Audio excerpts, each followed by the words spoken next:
September 1st of 2009, we signed a lease on that 7th Street place. And he just casually dropped to me, I think people really think most about lobster and lobster rolls in the warmer weather. And we barely have any money at all. So we need to get this thing open October 1st. And it was like, oh, okay. So we have 30 days to go from signing a lease to fully opening and staffing and permitting and stocking a restaurant.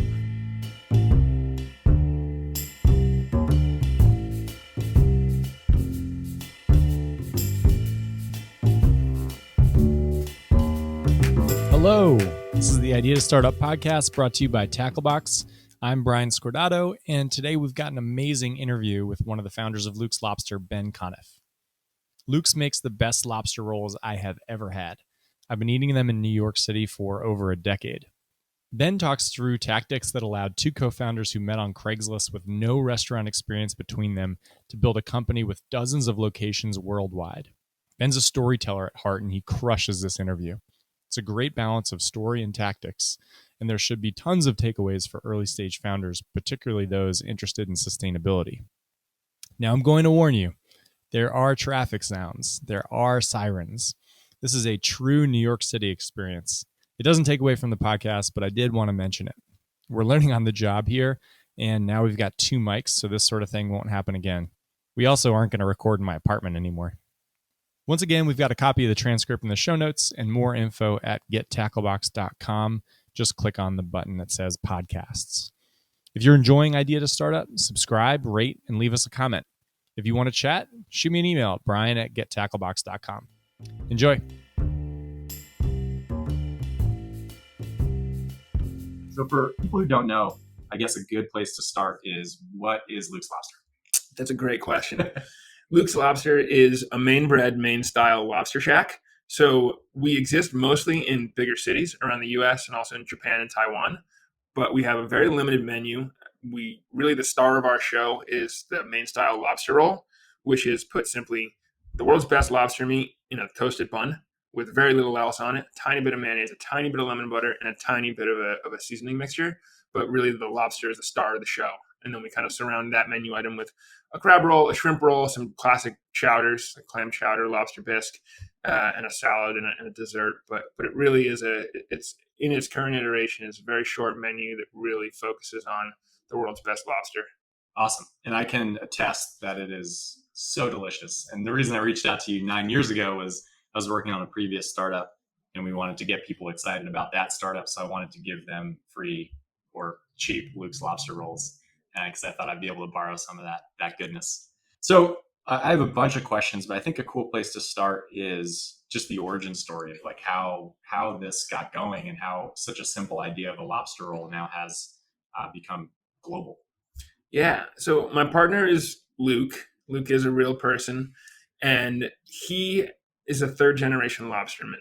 So he's from Cape Elizabeth, Maine, and when he was growing up, his father was a lobster fisherman and then a lobster dealer, and then actually the first processor of lobster in Maine. So what that means is, rather than trying to sell live lobster all over the country, he was taking live lobster at its best and strongest moment, right when it comes out of the water, and cooking it, and then basically locking in the quality of that lobster at that stage and selling these value-added products, whether it was, cooked lobster knuckle and claw meat, or it was raw frozen lobster tails, and a bunch of other products. That the running theme is you take the lobster at its best and you make the product there, rather than shipping live lobster around the country, around the world, and have it consume its own fats and proteins as it's out of its natural habitat.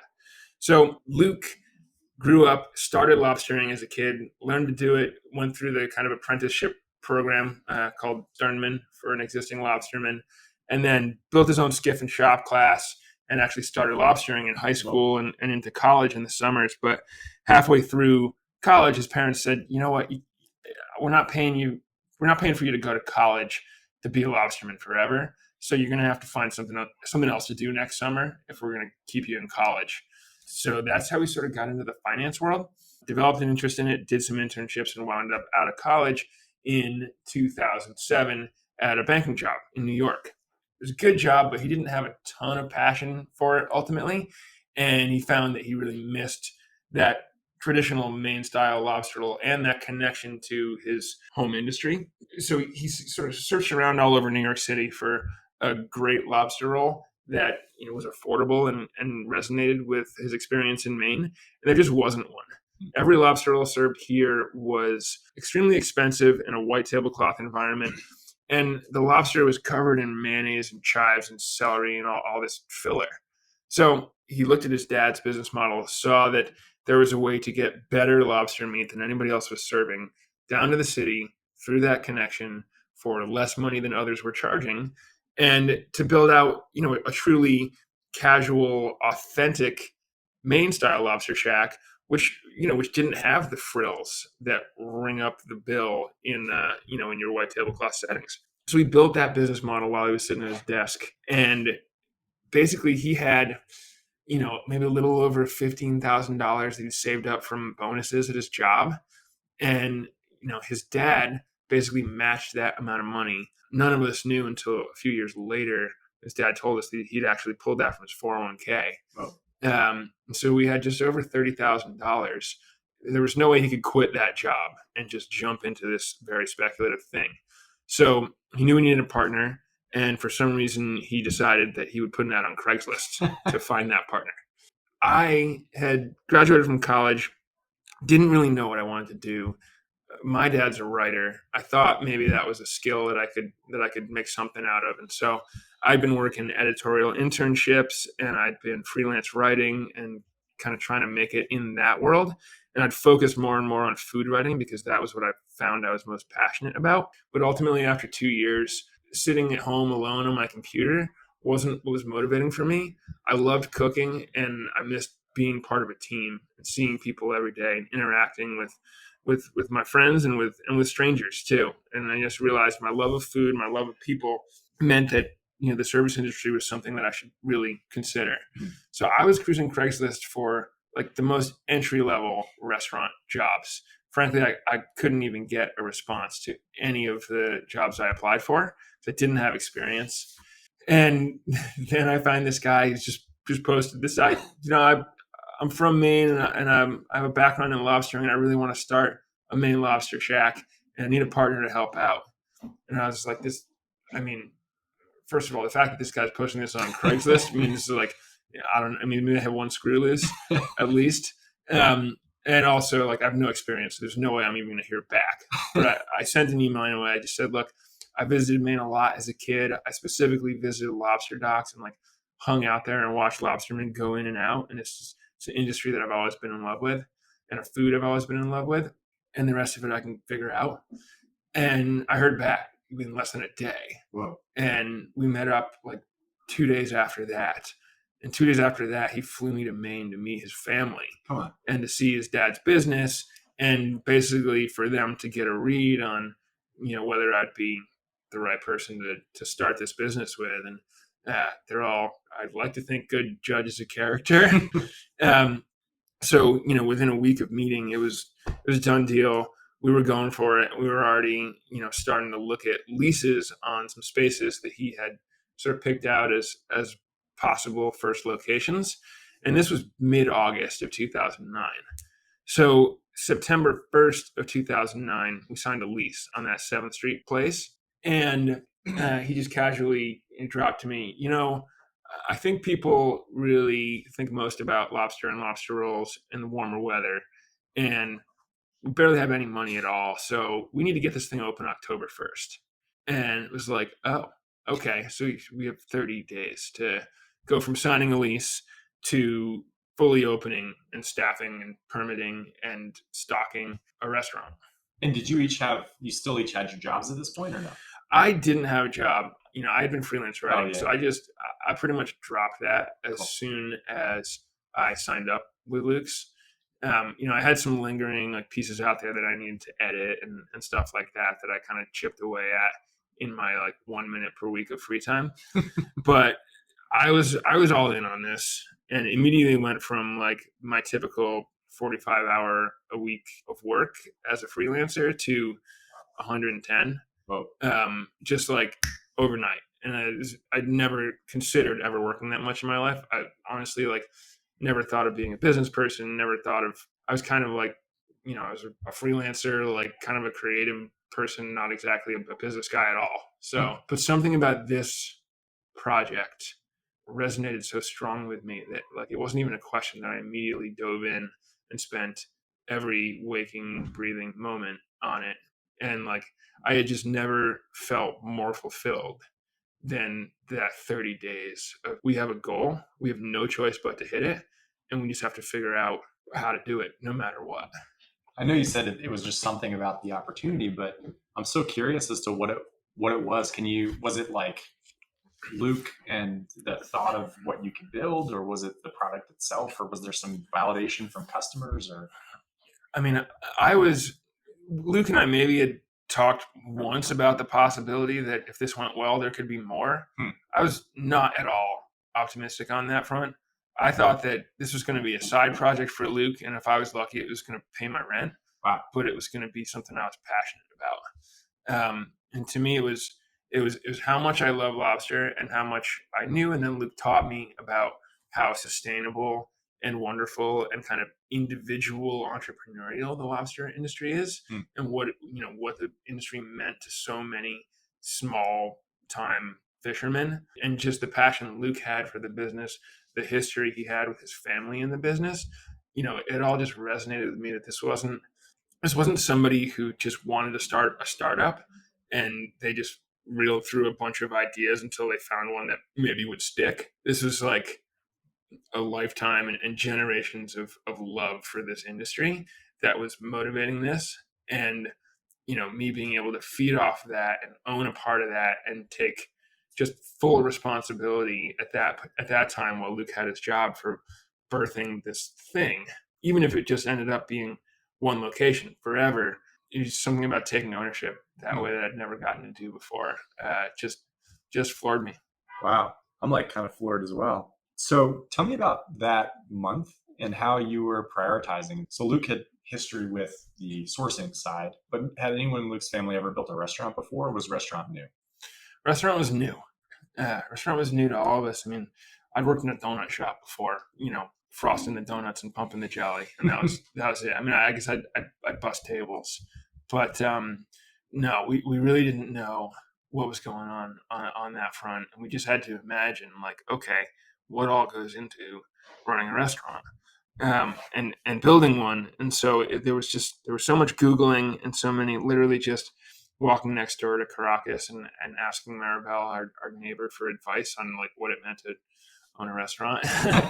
And she was wonderful. And Sarah Jenkins at Porchetta was helpful. And, it's a great little neighborhood there. So it's on 7th and 1st?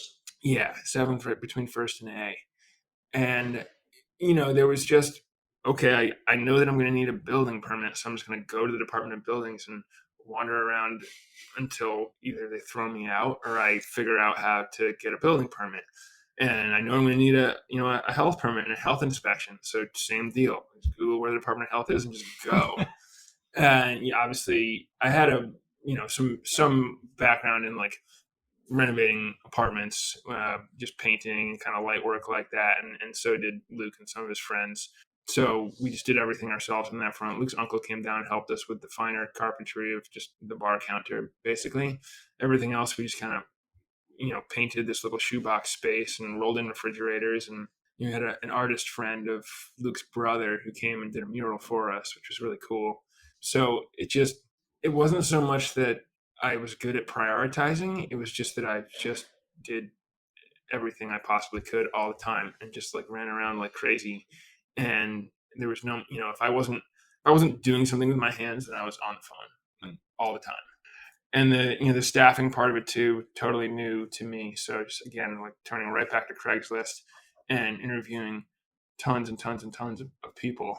And I think just going with my gut on how, the feel that I got from these people and, whether they could convince me that they would be excited and committed to be a part of this team, and some great people that I didn't hire because I was just extremely, extremely selective about putting together a team that I thought would jive well, work together well, and appreciate, the idea of being instrumental to a completely new thing.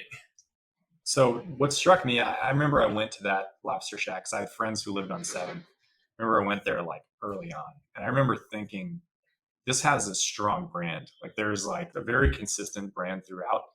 And I'm wondering how you cultivated that, if it was purposeful or like how you thought about that first. Yeah. Absolutely. To me, my partnership with Luke, he's great with numbers and he's great with the mechanical aspects of the business and the way the lobster industry works and with relationships. I've always had the role of being more on the creative side and more of the story, the brand. And to me, we this brand grew out of a reaction to there not being any authentic kind of seaside true Maine shack experience in New York. And so authenticity was, from a brand perspective, a cornerstone for me, and rooting that in Luke's own story and his own history growing up in the industry, and thinking about where he went to eat lobster rolls when he was a kid and where I went to eat lobster rolls when I was a kid, and making sure that everything that we did here in New York was true to that. And we've said for going on 10 years now is, if you're in the streets of New York City and you open the door and you walk into a Luke's, it's almost as though like the air should change and you feel like you are sitting on a dock and you're in a rural place, like a quiet place, a slower place, where you've completely left the surrounding hustle and bustle. Everything we tried to do aesthetically or for how we talked about the experience of being at Luke's was grounded in the authenticity to the experience that we knew from childhood. So you were a storyteller and you came to Luke's and you said, all right, let's just continue to tell stories here and have a very specific, clear brand. I think that went through to product selection. I always thought it was interesting when I went in and you'd look at like the drinks and like it seemed like every item on the menu was always very purposeful. And there weren't just like the thing with all the soft drinks, like it was specific like root beer and a few other items. I'm curious about those decisions for what your early product selection would be. So we knew the one product we were going to have was an authentic lobster roll and something that really spoke to the main roots of the company. And I guess that's going to end up being a pun, but it wasn't intended. So, filling out the rest of the menu, it was going to be short, it was going to be sweet, and we're only going to serve things that we could do better than anybody else. Looking at the drink selection, even if for the longest time on the coast of Maine, if you went to a lobster shack, you're probably going to get a Coke. We thought, but what would really speak today to Maine even better? And we found this Maine Root soda brand, which was a fledgling brand back then, only a few years older than us, but the quality of the root beer they made specifically, but then also the ginger brew, which is something that a really good spicy ginger beer is something that Mainers really appreciate, and a cola that's made with fair trade organic sugar and things like that. We're talking about sustainable lobster, sustainable fishing, and the opportunity to bring a product that was from Maine and that was sustainable and that aligned with our values and they sort of spoke in the same language that our food was speaking. It just immediately appealed to me. Yes, we're going to have to charge a little bit more for this drink, but it's going to align so much better with everything else that we're doing. And that's sort of how we made each of those decisions. Cool. So let's go back to, I'm really interested in this first month. So did you make it by October 1? And then what happened? Yeah, we did. It was kind of unbelievable, but we did pull it all together. We did get not a big enough team as it turned out for how busy we were, but an amazing team that stuck with us for a long time. Some of them are still with us today. And, we had the requisite pre-inspection a couple of days before, and I had no idea. And we had restaurant friends in the neighborhood come by and walk through and say, here's what health inspector might point out over here. Here's a hole that you need to patch and things like that. And, we just worked through the night for the days before that inspection. But once we passed that inspection, it was like, okay, this is real. We were actually going to open on October 1st. Meanwhile, Built the press release, was distributing that to all my old media contacts, doing interviews at Tasting Table and Grub Street and Eater. All those were still early days for all of those companies too. I mean, we were maybe one of the first things that Infatuation wrote about, because they started right around the same time we did. It was called Immaculate Infatuation back then. And so, there's this whole world of kind of like food obsession was in its early heyday that time. So being able to get the word out about this guy and his story, his background from Maine, and how that was bringing authenticity to the food that he was going to bring to the East Village, just it resonated so well that we had a line down the street around the block on the first day. Whoa. And when I could take a break, I'm calling Luke's dad saying, how quickly can we get more lobster down here? Can you go somewhere and buy more buns, because you can't get a Maine style split top bun in New York City. Probably can now, but you definitely couldn't then. So we had to get at least across the line into somewhere in Connecticut to get that type of bun. But it was so much busier than we had anticipated. Typically, you think about a restaurant being like, okay, no one's going to know we exist for a few months, and we're going to slowly build word of mouth, and maybe eventually we'll be able to get an article written about us, and that'll bring people in. We had the New York Times in there reviewing us the second week we were open, and it just jumped off so quickly. And we were scrambling to meet the demand, but we had 3 products and one product that made up at that point probably over 80% of our sales. And the one thing we knew how to do was make that thing perfectly. We had no to-go packaging on our first day because I just didn't think of that. So it was complete insanity, and just like nothing but working all the time. I just didn't see friends unless I lived with them for basically the first 2 years of living. Fell off the face of the earth. But every day there was another thing that was screwed up the day before that wasn't screwed up that day. And each day you were mainly just making and serving lobster rolls, but you'd find enough time to make 1 or 2 improvements so that the next day was smoother and the experience for the guest was a little bit better each day. And luckily, just the quality of the food and how friendly we were to people was enough to get people coming back again and again and bringing friends and telling their friends. And so there was no real slowdown in that initial burst of energy. So what do you think, or you might know, what were people telling friends about? Like, what was like the soundbite that they would say about Luke's that got people to come? Yeah. Before anyone had tried it, it was read this cool story about this, the economy had just tanked and everybody blamed the finance industry. And so like, it's just a great story about a guy who's like ditching his finance career and just putting it all into a restaurant business. And he's from Maine, and he's got this connection to the best lobster you can get. And then when people started eating it, it was like, oh my God, this place had the best lobster roll. So it still is predominantly the soundbite that people give is like, oh, they have the best lobster rolls and they're from Maine. And usually that's the first proof point. Like, they got the best lobster rolls and they're from Maine. Mm-hmm. And where we want people to go from there is they're from Maine. They own their business every step, from the lobsterman at the docks all the way through to the plate, and they know from generations of experience exactly how to handle and cook and pack and prepare this food so that it could not be better. We have this whole other mission of sustainability and stakeholder theory and taking care of fishermen and all that. But in order to get people in the door and get the business and the sales that we need to actually do all that other stuff, the way in is always through the quality of the food and then the proof point of why it is that quality. It's really interesting. And I remember when the first time I went, so my mom's obsessed with lobster rolls. Her and I have had like a mother-son thing with them forever. And I think it was that initial New York Times article that she sent to me. And what we talked about was something that I had always had this held belief that like a lobster sitting in a tank in the front of a restaurant meant fresh lobster. And she pointed out that that was not the case at all, that like the way that Luke's gets their lobsters so fresh is they cook them immediately after they come out. I remember thinking like, that's really interesting. That's completely counterintuitive to how I would think about it. But then it makes sense. And I tried it. And then once I tried it, I remember thinking, this is incredible. Something I want to bring up too. So like you mentioned that it was less expensive than like a higher end lobster roll at a restaurant.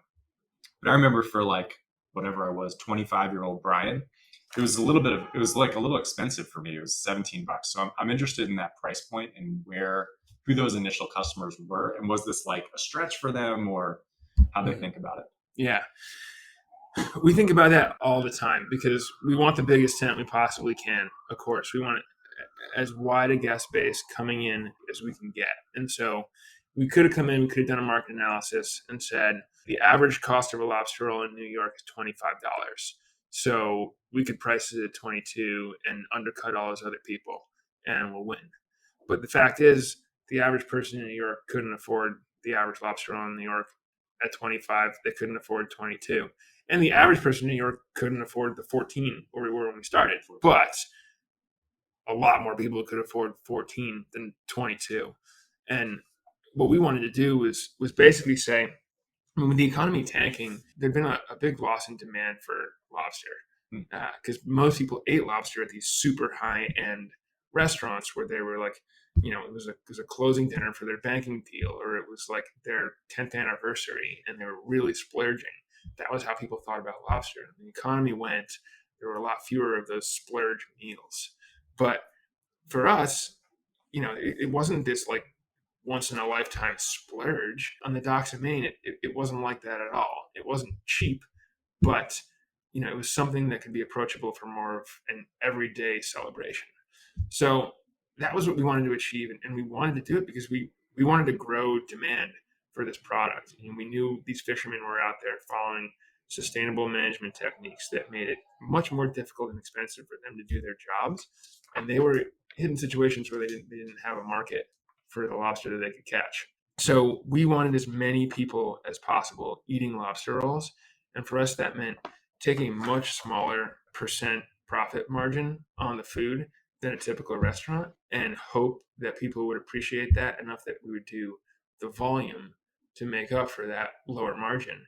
And then, save on rent by being in a tiny space, save on labor by having a process that only required a couple people as opposed to a white tablecloth restaurant, which you need a whole back of house staff, a whole front of house staff, and just find everywhere else where we could do it ourselves for less money to save up and then be able to charge as little as possible for the lobster roll. So you open up this first restaurant, things are going great, or very, very busy. How do you start thinking about growth then? And how long did it take to get to the point where it's like, this is something that we can start to either productize or franchise, or however you think about it? Yeah.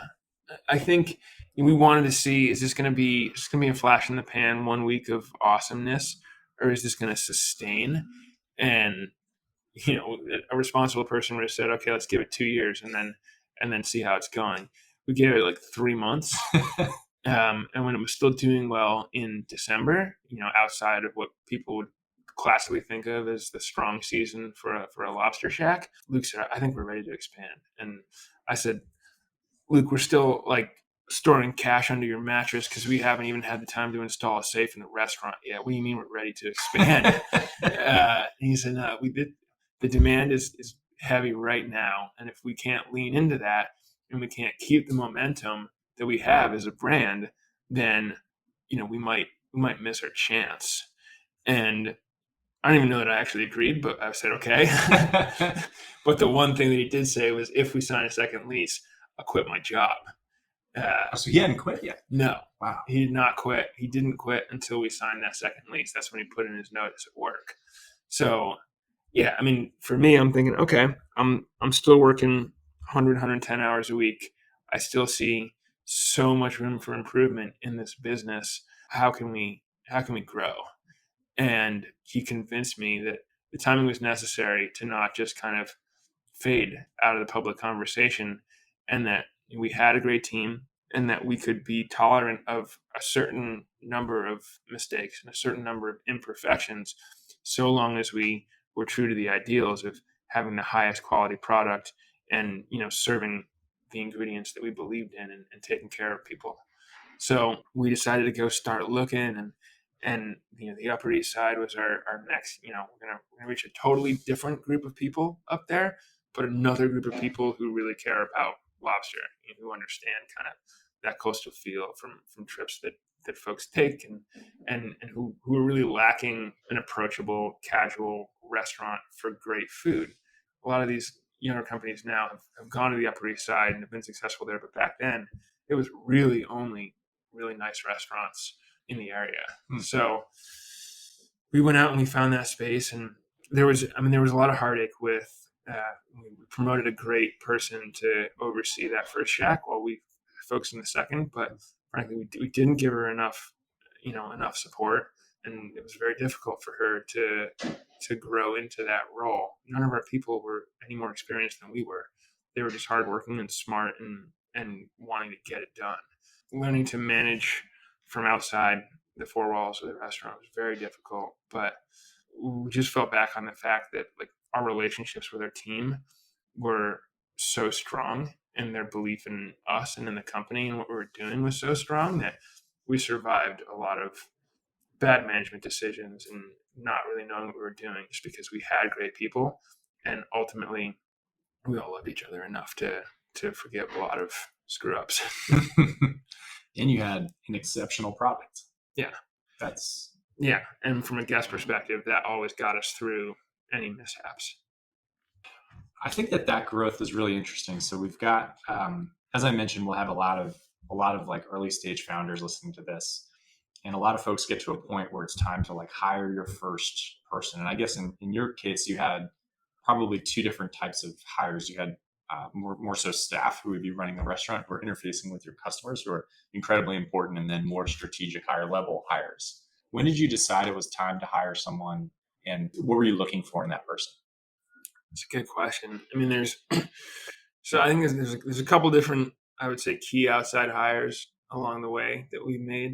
The first position that was ever created at Luke's outside of just working in a restaurant was a promotion of a girl named Abby from working on the line to running quote unquote HR for us, which at the time basically meant job posting, interviewing, and hiring, because we needed to continue to do that both for the existing location and the new location, and we're so focused elsewhere. And her only qualification for that job was that everybody liked her. She was super nice and caring.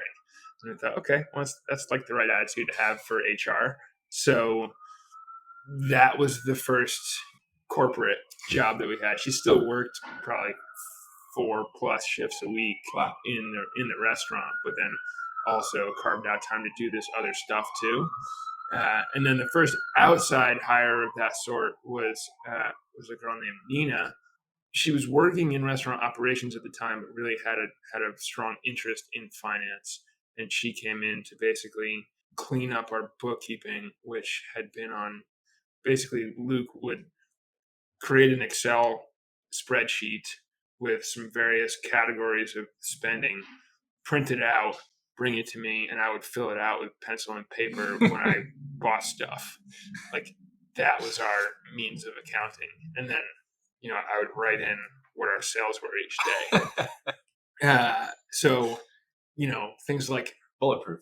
Yeah. Like having an accounting system, there's no way, even with Luke's experience and knowledge of numbers, there was no way either of us would have had the time to like build out a QuickBooks system, or now, Restaurant 365, but at the time, just like very basic QuickBooks. So bringing Nina on to immerse herself in the accounting side of what we were doing and make sure that we didn't just get so excited about how much business we were doing that we lost all our money because we weren't tracking our expenses the right way, and we just like things got too hectic. So that happened a little less than a year into existing as a business, I would say. And that was a game changer for us, just to know that there was somebody looking out for us on that front. So, if we were focused on growth, or we were focused on hiring or training or marketing, somebody would safeguard that.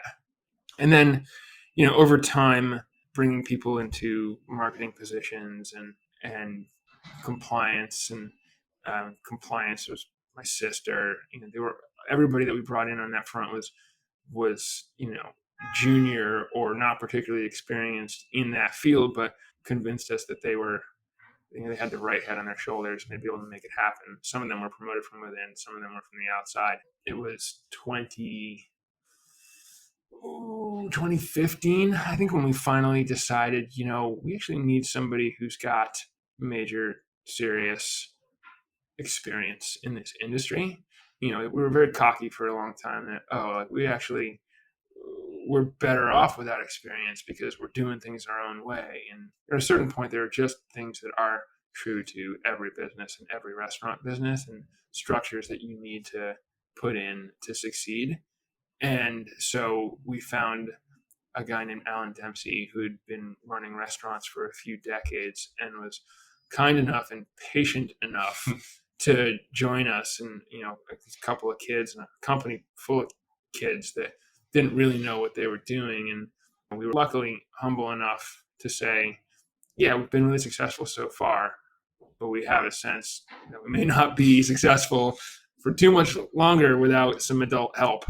And he was just incredible at kind of formalizing training programs for us and just letting us know, like, this thing that you do that is great for like the family cultural feel of your business, like, it's going to have to stop because it's going to create liabilities for you. And he kind of taught us he helped us with that transition where the stuff that you do that felt like very like raw and authentic and cool, like going and getting completely plastered with your team after work, like stopping doing that, you could see that as just becoming corporate and being lame and square and like turning the business into something different. Or you could see it as, if you continue to do that, people might get hurt and it's not fair to your team and it's not ultimately good for anybody.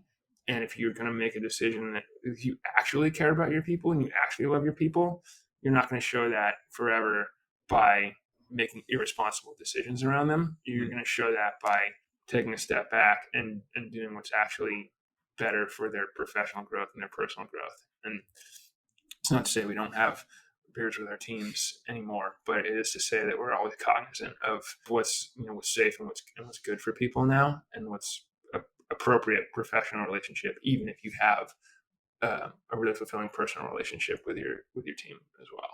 So we credit Alan for helping us kind of mature there, I think without losing the soul of the company. Yeah, I think that's an interesting segue into some of the sustainability stuff, which I think is sort of on the side of the business we haven't talked too much about on the supplier side.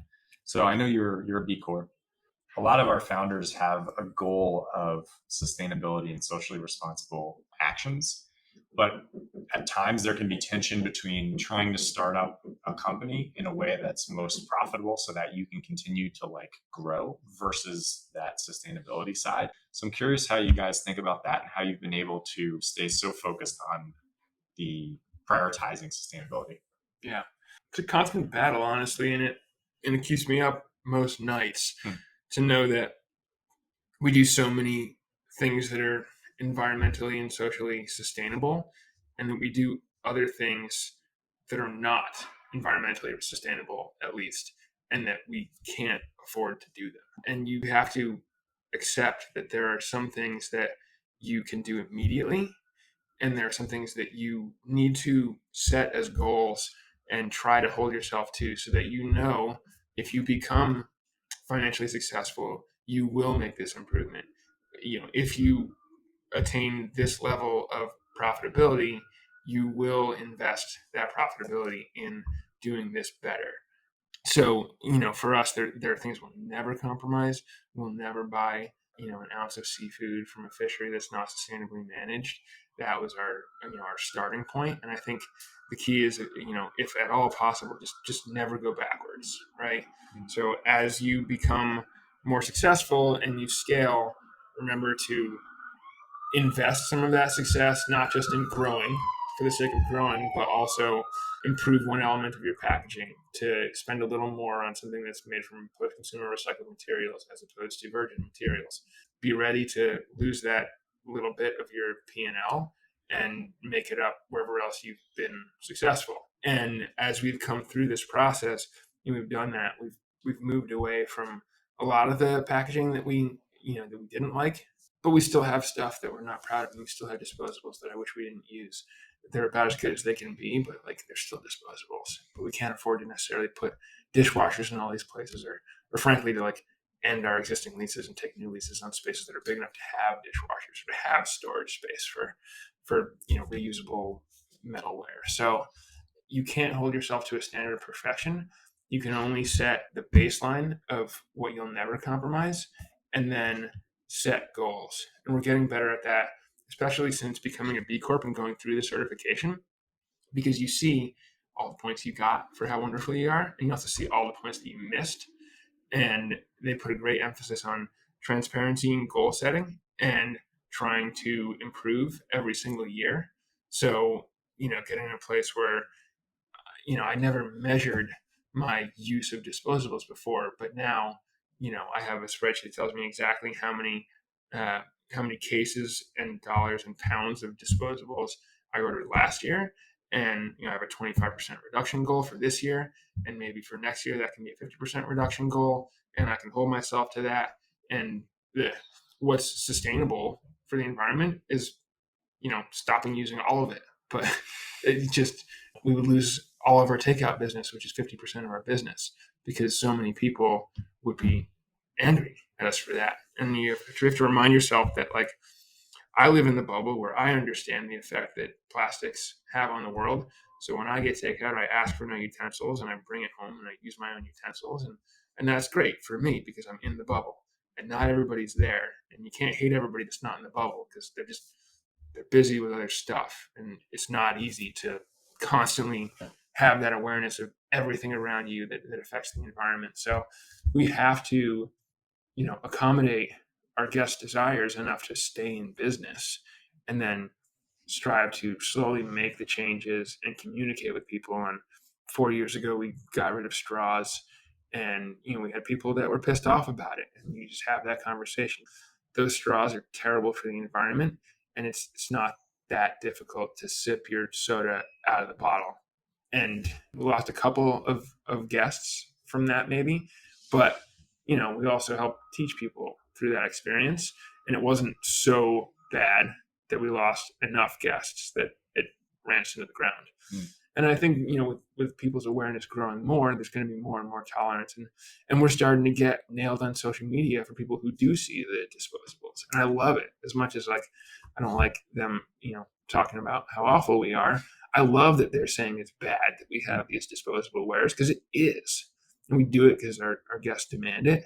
But, like, we all together as a community, that's the thing. Like, your company is not just your company; it's your suppliers and your team and you and your guests, kind of all needing to move as one.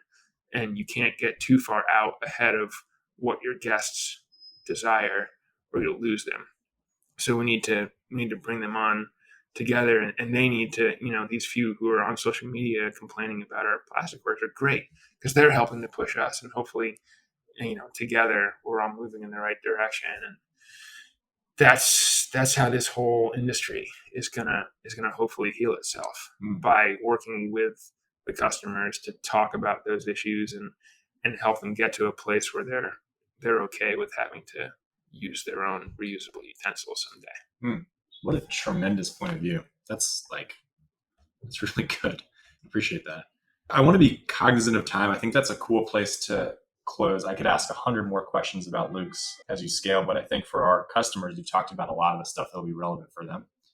So I have a couple of questions at the end that I think are kind of interesting. So let's say that you were starting, say, a taco truck now, and you were like, I'm starting this business from zero. What would your approach be, knowing what you know? In that instance, first of all, for me to be starting a truck, I would say baseline, we'd have to assume that I have some very emotional and authentic connection to tacos, whether it's through the ingredients that are going in those tacos, or it's the concept of the taco itself having been, a huge part of my life. Frankly, as I mentioned offline, my dog is named Taco, so maybe that would be enough for me. I'm a major lover of tacos, but my point is, whatever you're going into, it has to be your passion. There has to be a very authentic and believable reason that you are the person that needs to have this taco truck, and that a taco truck is the thing that you need to be doing. It's the thing that you're going to find your mission, your fulfillment in order to do it. I do believe fundamentally for lots of people, work is work and a job is a job. But if you're going to start, manage, and own something in the food industry, it can't be that way. You can't be, it'll never be punching in and punching out. There will be no punching out ever. So you need to love it so much. And you need to always be able to come back to that in the hardest of times. So that's sort of the baseline. And if I couldn't convince myself of that, and I couldn't imagine, how hard and how bad it's going to be at times, and know that I would want to stick through it, then I wouldn't do it. Then beyond that, I would say establishing the philosophy of, first, how are you sourcing your ingredients and how are you ensuring that they're going to be perfect every time? How close can you get to the source of your key ingredients to where you have so much trust in your suppliers and the people that you rely on, and they have trust in you that you're going to take care of them, that you'll always know that the product that you're going to give people is pristine. Assuring that product is going to be what you are proud of every time you open the door of that taco truck is critical. And then just putting that same amount of effort into your team and your company culture. Because, if you're lucky someday, you won't need to be the one that's making and serving the tacos every minute that truck is open. You're going to be able to have a team that believes in you and believes in your business and wants it to succeed enough that you can go start another taco truck, and the people on the first one are going to make the same decisions that you would have made if you were on that truck. So for us, it was product and team. And if you have ultimate faith that you've done right by those two things, then you're going to be able to grow. And there's certainly no guarantee of success. There's so many external factors in this business that could just absolutely destroy you. But at least you'll have done, in my mind, the two most important things to give you the best chance of succeeding. Wow. Great answer. And I think that's a cool place to end. This was super, super awesome. I've got pages of notes. Really helpful. I really appreciate you coming by. Everyone go to Luke's Lobster. It's terrific. I don't know if you have anything specific you want to leave folks with. I just say our mantra at this point, we didn't have a mantra when we started because we were too busy. But our mantra now is know your seafood. And it's what we think sets us apart. It's that connection to our lobstermen, to the environment where they fish, to knowing how they think, what's important to them, all the way through the guys who truck that lobster to our plant, to the teammates who serve it, to the guests. And know your lobster is about knowing all those steps of everything that's sort of beneath the tip of the iceberg in the restaurant, and hopefully getting to a place we're 10 years in, hopefully 10 years from now, we can say our guests know much more about the seafood that they eat, and they bring that philosophy of know your seafood to their other restaurant experiences and their home cooking experiences. And again, together, we grow towards a place where everybody knows more about what it took to get their food from where it started to their place. Awesome. Thank you. Thank you. This is awesome.